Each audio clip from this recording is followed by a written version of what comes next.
बिस्मिल्लाहिर्रहमानिर्रहीम। अस्सलाम वालेकुम। तमाम तो स्टूडेंट्स को ऑनलाइन क्लास में वेलकम करते हैं। आज हम बात कर रहे हैं अप्लाइड केमिस्ट्री के दो टॉपिक्स की। पहली है सोडा ऐश की तैयारी बाय सॉल्वे अमोनिया प्रोसेस और दूसरी है मुख्तलिफ तरह के सोप्स की तैयारी, यानी कि ओवरऑल हम सोप इंडस्ट्री पर बात करेंगे।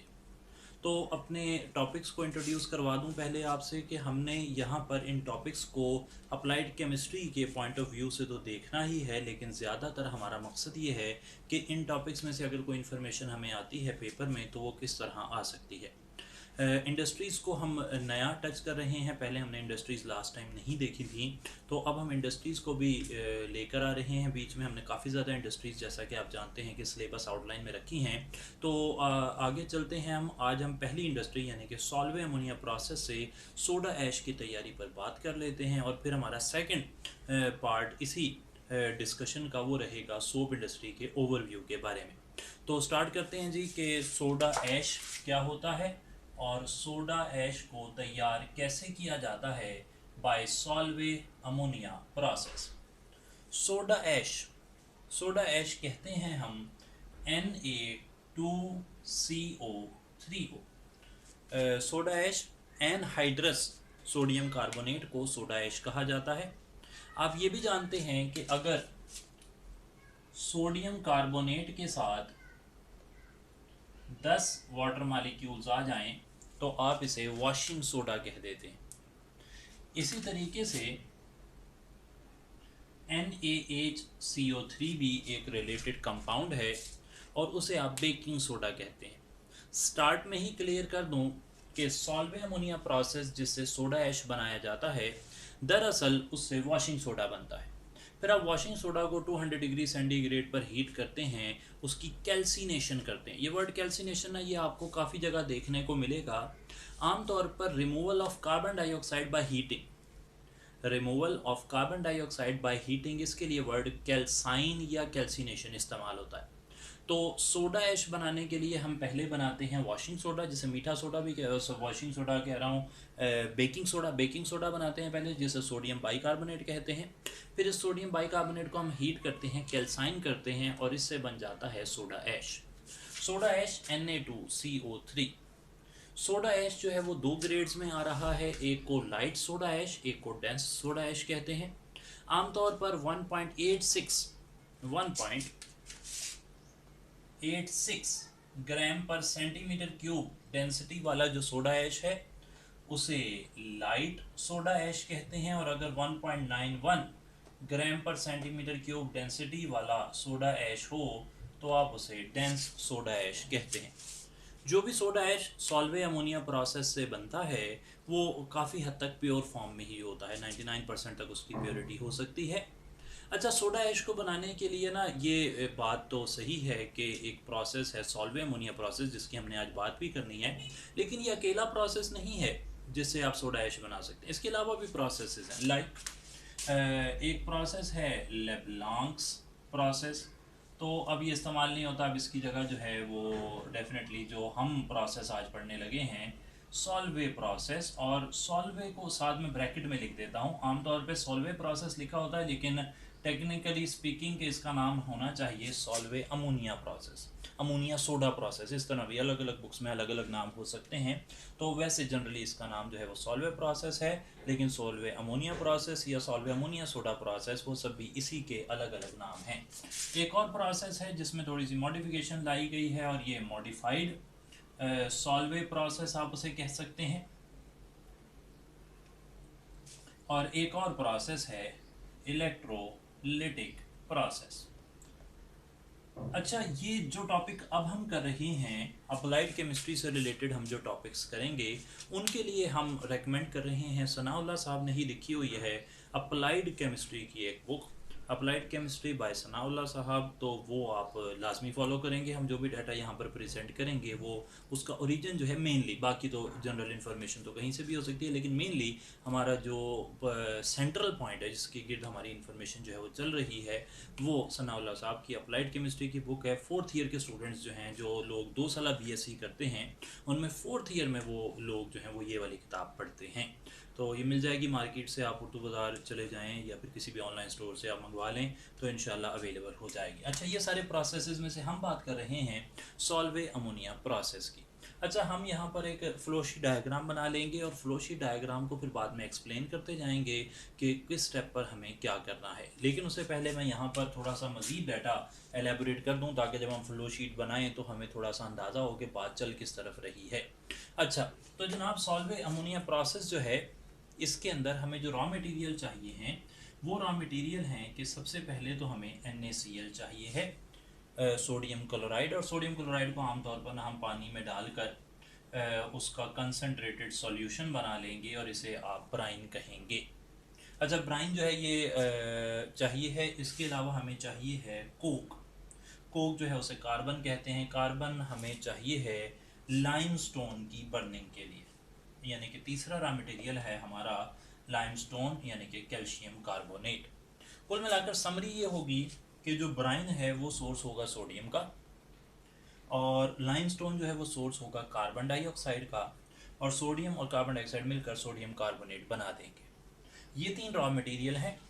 यहाँ पर प्रोसेस का नाम है सॉल्वे अमोनिया सोडा प्रोसेस। तो ये अमोनिया भी डेफिनेटली यहाँ इस्तेमाल होगी, लेकिन अमोनिया जो इस्तेमाल हो रही है वो इस्तेमाल हो रही है एज ए कैटलिस्ट। वो अमोनिया यहाँ पर कैटलिस्ट है, वो रीजनरेट हो जाती है तकरीबन 0.1 से 0.2% तक, तो उसका जो है वो लॉस होता है। लेकिन ओवरऑल क्योंकि वो इस्तेमाल नहीं हो रही, लॉस हो रहा है, वो तो फिजिकल लॉस है, तो वो ओवरऑल यूज़ नहीं हो रही, इसलिए आप कहेंगे कि वो हमारा कैटलिस्ट है। अब ये आपके सामने आ गया, ब्राइन है, कोक है, लाइमस्टोन है, इन तीनों को माइंड में रखना है। इनकी बेस पर अब हम बना रहे हैं एक फ्लो शीट डायग्राम। जी, तो हमने यहाँ पर कुछ बॉक्सेस बना लिए हैं ताकि हम डाटा आसानी फिल कर सकें, और साथ साथ हम देखेंगे ये कि किस प्रोसेस में कौन सी स्पीशी इस्तेमाल हो रही है और उसके इस्तेमाल होने की वजह क्या है। हमने 3 रॉ मटेरियल्स अभी तक फाइनल किए हैं, जो कि हैं सोडियम क्लोराइड का वाटर में कंसनट्रेटेड सॉल्यूशन, और सोडियम क्लोराइड के पानी में कंसनट्रेटेड सॉल्यूशन को हमने नाम दे दिया है कि वो ब्राइन है। अच्छा, ब्राइन जो है ये जब आप बनाएंगे, ब्राइन जो है आमतौर पर जैसा कि आप जानते हैं कि ख्योड़ा की माइंस हैं पाकिस्तान में, वहाँ से सोडियम क्लोराइड का पानी में सॉल्यूशन जो है वो निकलता है, ब्राइन निकलता है, और वो चला जाता है direct imperial chemical industries ICI हतार के पास, जहाँ पर वो इससे सोडा ऐश बनाते हैं। तो वो जो जब ज़मीन से कोई चीज़ निकलती है, नेचुरल भी हो सकता है, आर्टिफिशियल भी हो सकता है, लेकिन फ़िलहाल नेचुरल में कई दफ़ा कुछ यहाँ पर इम्प्योरिटीज़ भी हो सकती हैं। मशहूर इम्प्योरिटीज़ जो लिखी गई हैं वो हैं कैल्शियम का साल्ट हो सकता है, लाइक कैल्शियम सल्फेट, मैग्नीशियम का कोई साल्ट हो सकता है, और इसी तरीके से आयरन का कोई साल्ट हो सकता है। तो अमोनियम सोडियम क्लोराइड को ज़रूरत है कि हम उसकी कर लें प्योरीफिकेशन। सोडियम क्लोराइड की प्योरीफिकेशन करनी ज़रूरी है ताकि उसमें जो भी ऐसे मटेरियल हैं जो कि अनवांटेड हैं उन्हें निकाला जाए। तो इस काम के लिए बताया गया है कि आप इस्तेमाल कर सकते हैं सोडियम कार्बोनेट और sodium hydro oxide. Sodium carbonate का जो कार्बोनेट है वो इस्तेमाल होगा कैल्शियम और मैग्नीशियम कार्बोनेट बनाने में, जो कि इनसॉल्युबल होते हैं वाटर के अंदर। इसी तरीके सोडियम हाइड्रोक्साइड का जो हाइड्रोक्साइड है वो इस्तेमाल होगा आयरन का हाइड्रोक्साइड बनाने में, जो कि अगेन आयरन का हाइड्रोक्साइड वाटर सॉल्युबल नहीं होता, काफ़ी लंबी रेंज है, तकरीबन if I am not wrong तो ये तकरीबन 2 से लेके 14 pH तक तो पानी में हल ही नहीं होता आयरन का हाइड्रोक्साइड। तो इसलिए वो भी जो है वो सेपरेट हो जाएगा। उसको ख़ास तरीके से लास्ट टाइम हमने फिज़िकल केमिस्ट्री में पढ़ा था कि पेप्टाइजेशन के ज़रिए से हम जो है ना उसका सोल बनाते हैं, या फिर वो ख़ास तरीके से गर्म करते हैं उसे, तब उसका सोल बनता है, वरना आमतौर पर फेरिक हाइड्रोक्साइड वाटर इनसॉल्युबल होता है। अच्छा, तो ये प्योरीफिकेशन हो जाएगी। प्योरीफिकेशन होने के बाद फिर अब यहाँ पर जो है वो आपको कोई मज़ीद जो है इसके साथ काम करने की ज़रूरत नहीं है, लेकिन यहाँ पर अब आप इसे जो है इसे डाल देंगे अमोनिएशन ऑफ ब्राइन की तरफ इसे ले जाएंगे। अमोनिएशन ऑफ ब्राइन आप इसे कर देंगे, प्योरीफाई हो गया। तो प्योरीफाई होने के बाद आप इसमें जो है वो अमोनिया ऐड कर देंगे। यहाँ पर फॉर एग्जांपल हम ऐड भी कर देते हैं, हमने यहाँ पर अमोनिया ऐड कर दी।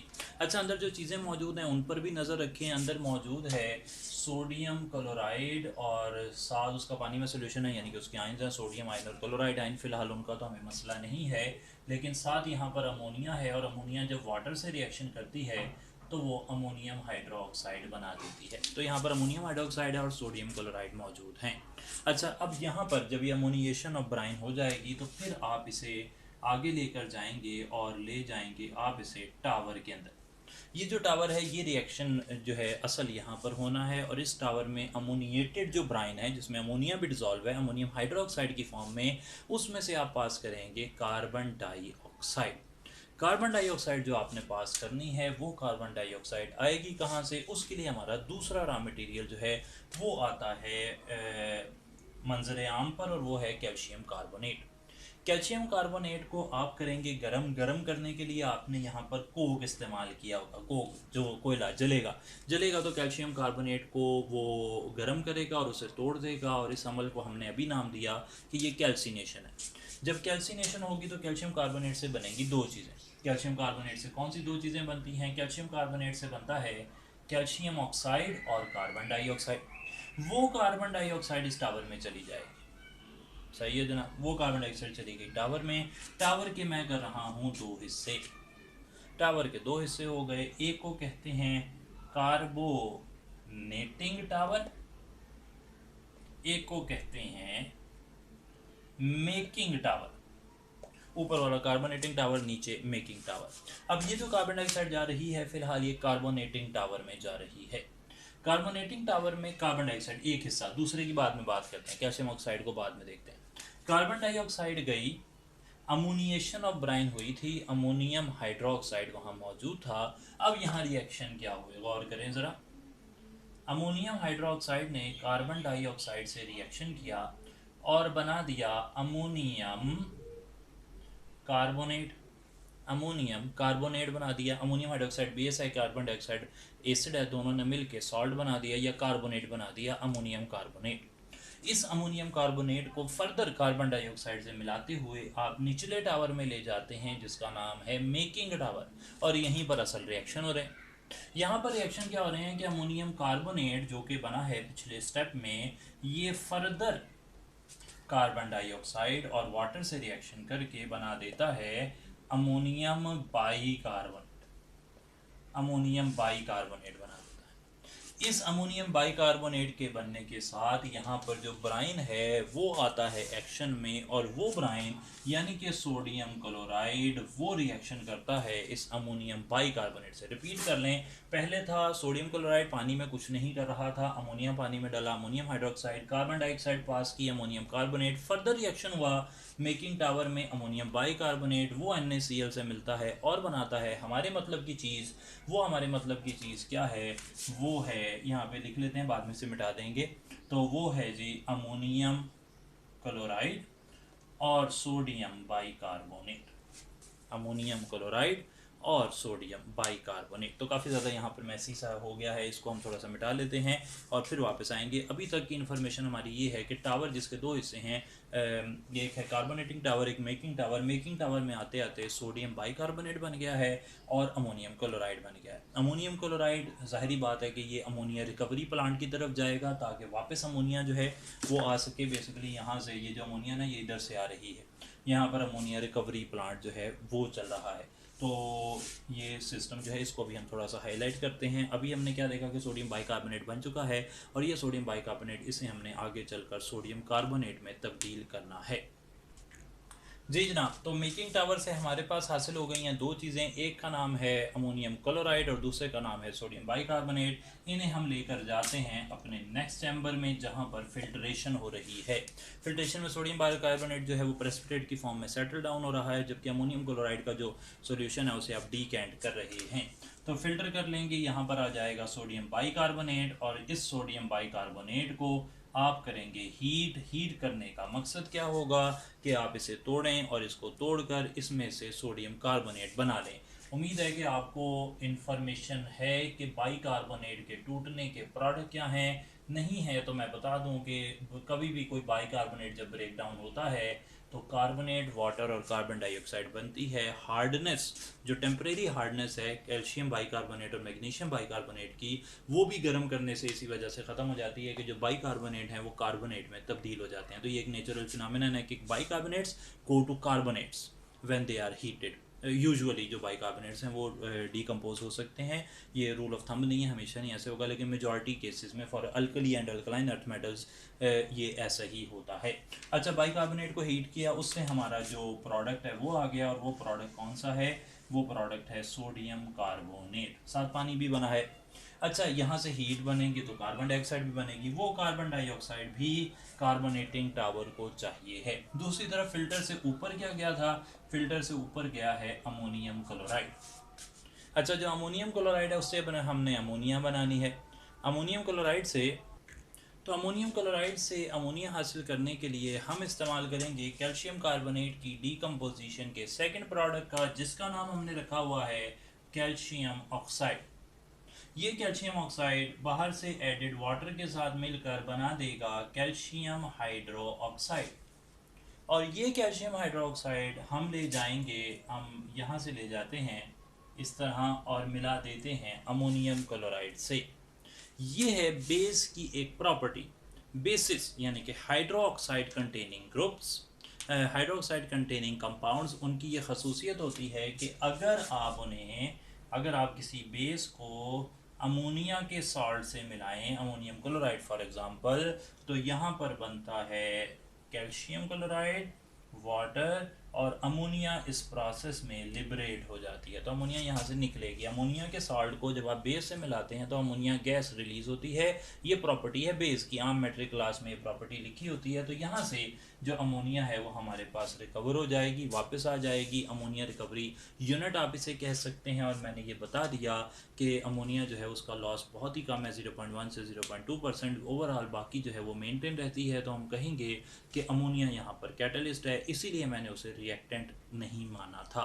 तो this was all about soda ash preparation, और सोडा ऐश के बारे में जितनी चीज़ें हमें ज़रूरी हैं वो हमने यहाँ पर कर ली हैं। तो अब हम चलते हैं दूसरे हिस्से की तरफ, और दूसरे हिस्से में हम सोप इंडस्ट्री की बात करेंगे। जी, बात कर लेते हैं सोप इंडस्ट्री की। और सोप इंडस्ट्री की बात स्टार्ट उस वक्त तक नहीं हो सकती जब तक हम ये ना बात कर लें कि सोप होता क्या है। तो सोप जो है वो बेसिकली सॉल्ट्स होते हैं। आप जानते हैं इसके बारे में कि कोई एक बड़ा सारा ग्रुप है, फॉर एग्जांपल मैं उस ग्रुप को जो है ऐसे नाम दे देता हूँ, इस तरह का कोई नॉन पोलर ग्रुप है, और उसके साथ सोडियम साल्ट उसका बना दिया आपने, या फिर आप उस नॉन पोलर ग्रुप का पोटाशियम साल्ट बना देते हैं। तो सोडियम और पोटाशियम साल्ट्स और फैटी एसिड्स जो होते हैं, इन्हें आप बेसिकली सोप कहते हैं। तो ये होते हैं सोप्स। सोप्स जो हैं वो सोडियम साल्ट अगर होंगे तो they are called hard soaps, और ये ना थोड़ी सी इनका टेक्सचर जो ये सॉलिड लाइक होते हैं, जो कि आमतौर पर हम घरों में यूज़ करते हैं। जबकि पोटाशियम वाले जो हैं ये सॉफ्ट सोप्स होते हैं, और soft soaps like shaving creams वगैरह में जो इस्तेमाल होते हैं, they are more towards the liquid side, जो है उनकी फेज़ लिक्विड वाली साइड की ज़्यादा होती है या करीब होती है उसके, उन्हें आप पोटाशियम सोप्स या सॉफ्ट सोप्स कहते हैं।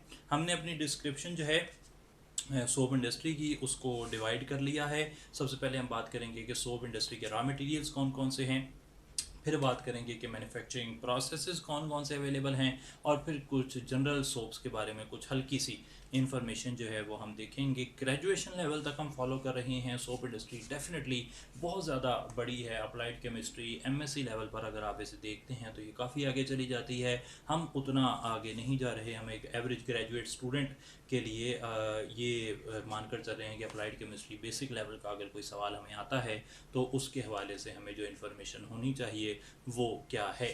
तो जनाब स्टार्ट कर लेते हैं रॉ मटेरियल्स से। तो जो रॉ मटेरियल्स हैं सोप इंडस्ट्री के, काफ़ी ज़्यादा चीज़ें सोप बनाने के लिए चाहिए होती हैं, जिनमें से पहली जो चीज़ है उसे आप कह सकते हैं कि सोर्स ऑफ ग्लिसराइड।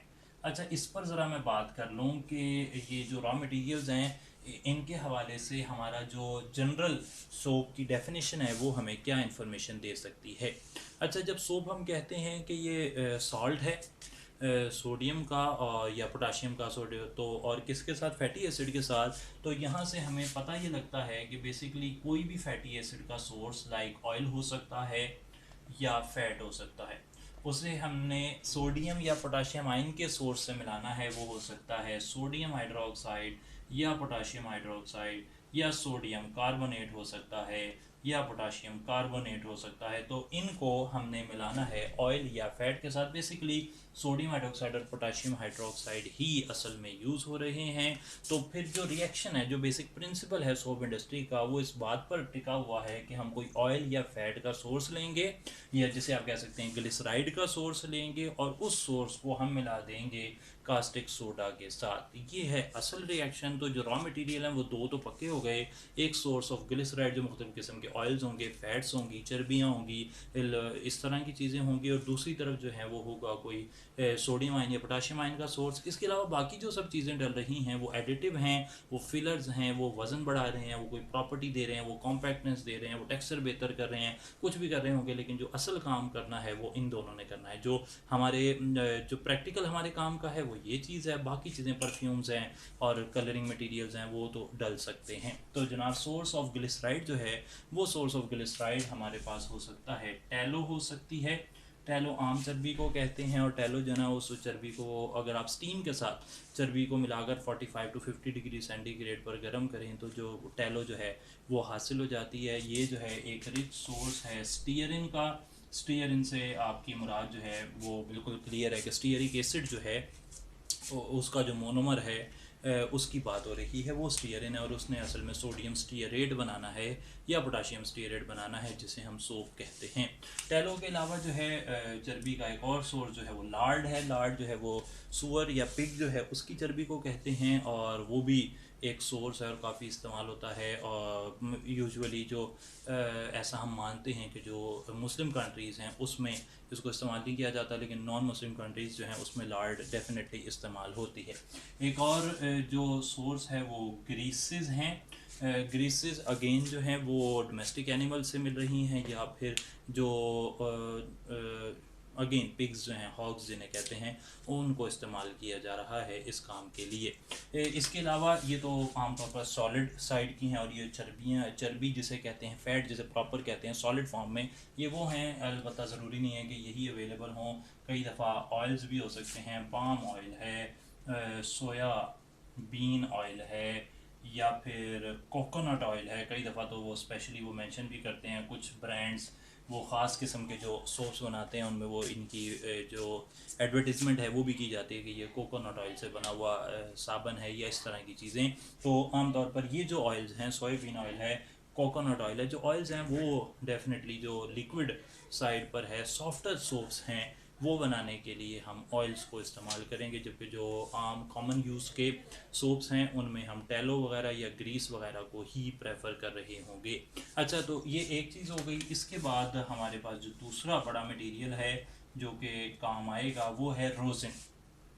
रोज़िन के बारे में सनाउल्लाह साहब ये मेंशन करते हैं कि जो तारपीन का तेल है जिसे टर्पेंटाइन ऑयल कहते हैं, तो टर्पेंटाइन ऑयल जो है वो अगर रिमूव कर ली जाए तो फिर जो बाकी उसका मटेरियल बच जाता है लिक्विड पोर्शन, वो जो टारपीन के तेल को निकालने के बाद जो मटेरियल बच जाता है उस पर्टिकुलर प्लांट में, तो वो जो है ना उसे आप कहते हैं रोज़िन। और रोज़िन जो है वो आमतौर पर जो है वो दो तरह से काम कर सकती है। अगर तो रोज़िन जो है वो कलरलेस होगी तो फिर आप इसे जो है वो इस्तेमाल कर लेंगे लॉन्ड्री सोप्स के अंदर, और अगर ये कलर्ड होगी तो फिर आप इसे कलर्ड जो वैरायटी है सोप्स की वो बनाने में इस्तेमाल कर लेंगे। रोज़िन जो है वो एबेटिक एसिड का जो है वो सोर्स है, और रोज़िन डालने का मकसद जो ज़िक्र किया गया है किताबों में वो ये है कि रोज़िन जो है वो हार्ड सोप्स को, थोड़ा हार्ड सोप्स की जो हार्डनेस है उसको थोड़ा सा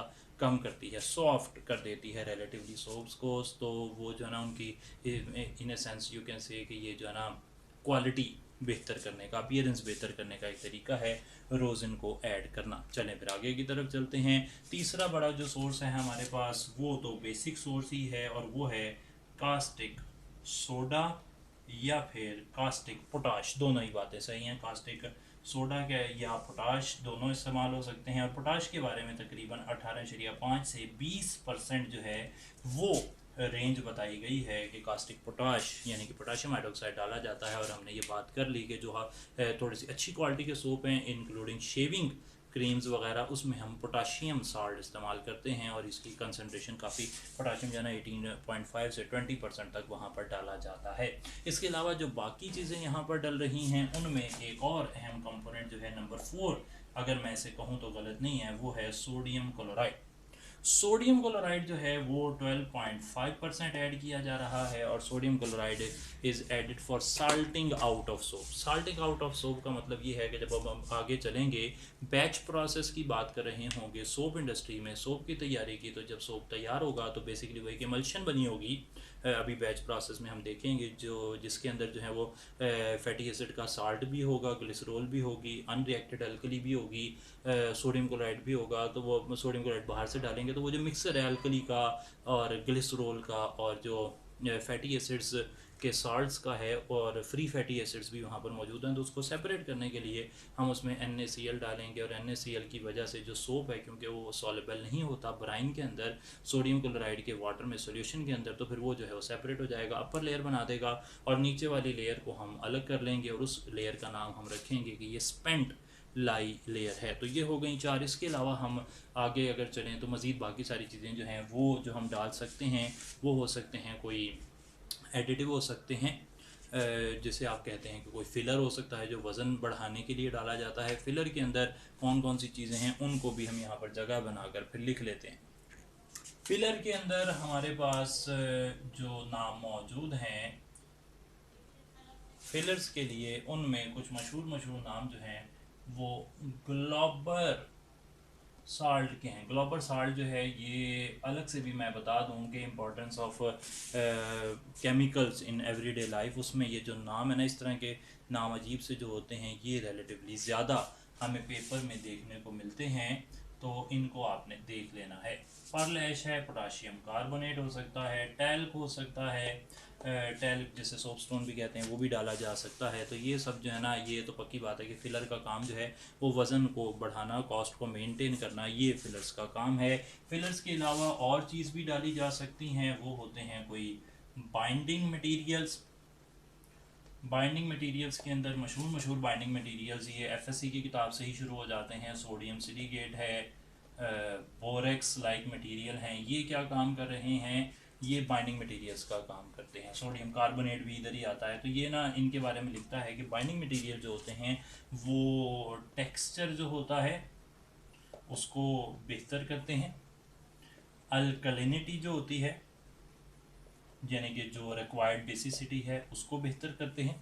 तो और साथ साथ जो है ना ये हार्डनेस जो होता है उसको रिमूव करते हैं। तो बेसिकली ये सारे के सारे सोडियम है। कई दफ़ा आप देखें इनमें कि इनमें सोडियम नज़र आ रहा है और साथ जो दूसरा काउंटर आयन है वो ऐसा है कि अगर हार्डनेस कॉजिंग आयन हो लाइक कैल्शियम मौजूद हो तो वो कैल्शियम कार्बोनेट या कैल्शियम टेट्राबोरेट या कैल्शियम सिलिकेट बना देगा, वो सारे के सारे इंसॉल्युबल हैं। तो ये जो बाइंडिंग मटेरियल्स हैं ये ना सिर्फ टेक्सचर बेहतर करते हैं बल्कि हार्डनेस को भी रिमूव करने का काम करते हैं, जिसकी वजह से सोप अगर वाटर हार्ड हो तो उसमें भी अच्छा काम करेगा। इसके अलावा परफ्यूम्स डाल सकते हैं यहाँ पर, कलरिंग एजेंट्स डाल सकते हैं, ईओसिन हो सकती है, सेफ्रामीन हो सकती है या मुख्तलिफ डाइस, क्रोम ग्रीन हो सकता है वगैरह वगैरह। तो वो फ़िलहाल हमारा जो है उनसे कंसर्न नहीं है क्योंकि वो ऐसा लगता है कि वो इतना ज़्यादा पेपर पॉइंट ऑफ व्यू से अहम नहीं है। तो हम अब अगली बात पर चलते हैं और वो ये है कि कौन से प्रोसेसेस अवेलेबल हैं सोप की मैन्युफैक्चर के।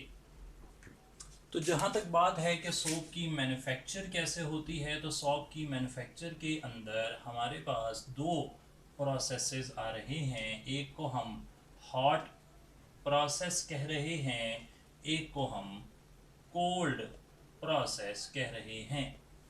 हॉट प्रोसेस को इस्तेमाल किया जा रहा है टॉयलेट सोप्स बनाने के लिए, लॉन्ड्री सोप्स बनाने के लिए, यानी कि जो कॉमन यूज़ में चीज़ें आम घर में आ रही हैं उनको बनाने के लिए। और इसके अलावा जो कोल्ड प्रोसेस है उसे इस्तेमाल किया जा रहा है ट्रांसपेरेंट सोप्स बनाने के लिए। तो कोल्ड प्रोसेस की डिटेल हमें ग्रेजुएशन लेवल तक नहीं मिलती, हमें मिल रही है हॉट प्रोसेस की डिटेल। और हॉट प्रोसेस फर्दर जो है ये 2 तरीक़ों से कराया जाता है। एक वो आप कहते हैं कि ये बैच प्रोसेस है। बैच जो है ना वो एक बारी जब तक रिएक्शन कंप्लीट नहीं होगा तब तक दूसरा रिएक्शन जो है वो नहीं करवाया जा सकता, ये बैच प्रोसेस होता है। जबकि दूसरा प्रोसेस इसके ऑपोजिट जो है उसे आप कहते हैं कि ये कंटिन्यूस प्रोसेस है। कंटिन्यूस प्रोसेस में रिएक्शन जो है वो रुकता नहीं है, रॉ मटेरियल पीछे से आता जाता है और प्रोडक्ट जो है वो दूसरी साइड से निकलता जाता है, और ये काम इनडेफिनेटली जब तक आप करवाना चाहें करवा सकते हैं। अच्छा, जो बैच प्रोसेस है ना वो इस्तेमाल कर रहा है जो ऑयल है या फैट है उसे साथ कास्टिक सोडा को या कास्टिक पोटाश, यहाँ पर हम ये लिबर्टी थोड़ी सी ले रहे हैं कि जो भी रॉ मटेरियल हमें चाहिए होगा वो हम इस्तेमाल कर रहे होंगे, और उसे जो है ना वो स्टीम से डायरेक्ट मिला देंगे एक ही बारी ऑयल या फैट को। अभी वो हाइड्रोलाइज नहीं है, वो ऐसा रॉ मटेरियल आया है, टेलो आया है, ग्रीस आया है, रोजिन आया है, कोकोनट ऑयल आया है, पाम ऑयल आया है, व्हाट्सएवर इट वाज, तो वो जो है वो ऐसा कास्टिक सोडा से मिलाया और उसे आपने स्टीम के साथ रिएक्ट कर दिया। स्टीम के साथ रिएक्ट करने पर अब जो है वो रिएक्शन होगा, आहिस्ता आहिस्ता हाइड्रोलिसिस होगी, और हाइड्रोलिसिस से ऑयल या फैट से फाइनली जब आप ये सारा काम करेंगे, इन दोनों को मिलाएंगे, तो आपको मिलेगा एक मिक्सचर। उस मिक्सचर में हमें मिलेंगे वो ऑयल या फैट जो अनरिएक्टेड रह गए, साथ वो सोप जो बन गया, साथ वो अल्कली जो एक्सेस रह गई, साथ ग्लिसरॉल और साथ पानी। अब ये जो है एक इमल्शन बन जाएगा। इस इमल्शन में हम ऐड करेंगे sodium chloride 12.5% as a salting agent, जो सॉल्टिंग ऑफ सोप करेगा। और सोप की सॉल्टिंग जब इस प्रोसेस से करेंगे, तो इस प्रोसेस को मैं ज़रा थोड़ा सा हाईलाइट कर दूं कि यहाँ से हमें जो है वो दो हिस्से मिलेंगे। एक अपर लेयर मिलेगी जो कि सोप और के ऊपर ही बेसिकली मुश्तमिल होगी, और एक लोअर लेयर मिलेगी जिसे आप कहेंगे स्पेंट लाई। सही है जनाब। इस अपर लेयर को आप मज़ीद प्रोसेसेस से गुजारेंगे, जिससे फाइनली आखिरकार मज़ीद प्रोसेस की डिटेल हमें नहीं चाहिए, तो हमें जो है क्योंकि सिर्फ ऑब्जेक्टिवली इन्हें देखना है, तो जो अपर लेयर है उसको आप फर्दर ट्रीट करेंगे मुख्तलिफ तरीक़ों से। उसमें अगेन आपने डालना है जो स्टीम पास करनी है, अगेन अल्कली मिक्स करनी है, या जो भी प्रोसेस आप कर रहे हैं, तो उससे जो है वो तीन लेयर्स जो हैं वो हासिल होंगी। एक नीट सोप की लेयर हासिल होगी, उसके नीचे जो कलर्ड लेयर होगी वो हासिल हो जाएगी, और तीसरी जो है वो अगेन वेस्ट जो है वो हासिल हो जाएगा स्पेंटलाई, और ये स्पेंटलाई फिर आगे जो है वो डिस्कार्ड कर दी जाएगी। और इन सोप्स को बाद में आप ज़रूरत के हिसाब से स्लैब्स या बार्स वगैरह बनाकर मार्केट में सेल कर देंगे। ये है एक ब्रीफ ओवरव्यू बैच प्रोसेस का। बैच प्रोसेस के अंदर आप raw material as such use करते हैं, उसको हाइड्रोलाइज नहीं करते। इसके मुकाबले में जो दूसरा प्रोसेस है जिसे हम कंटिन्यूस प्रोसेस कहते हैं, कंटिन्यूस प्रोसेस की बेस ये है कि आपने पहले जो ऑयल या फैट है उसको हाइड्रोलाइज करवा लेना। इसको थोड़ा सा मिटा देते हैं, ये इतना अच्छा नहीं लगेगा वरना। तो कंटिन्यूस प्रोसेस के अंदर जो भी ऑयल या फैट है, ऑयल या फैट उसको आप स्टीम से मिलाते हैं और उसे हाइड्रोलाइज करवा लेते हैं। हाइड्रोलिसिस से आपको मिल जाते हैं फैटी एसिड्स जिन्होंने आगे रिएक्शन करना है, और ग्लिसरॉल जो है वो हासिल हो जाती है। ग्लिसरॉल यहाँ पर भी और बैच प्रोसेस में भी दोनों ही ग्लिसरॉल रिकवरी यूनिट में जाते हैं, क्योंकि ग्लिसरॉल या glycerin as a separate entity वो मार्केट में सेल होती है। अच्छा, कंटिन्यूस प्रोसेस का जो फ़ायदा हुआ ना हमें, वो ये हुआ कि यहाँ पे फ्री फैटी एसिड आपने पहले ही हासिल कर लिए।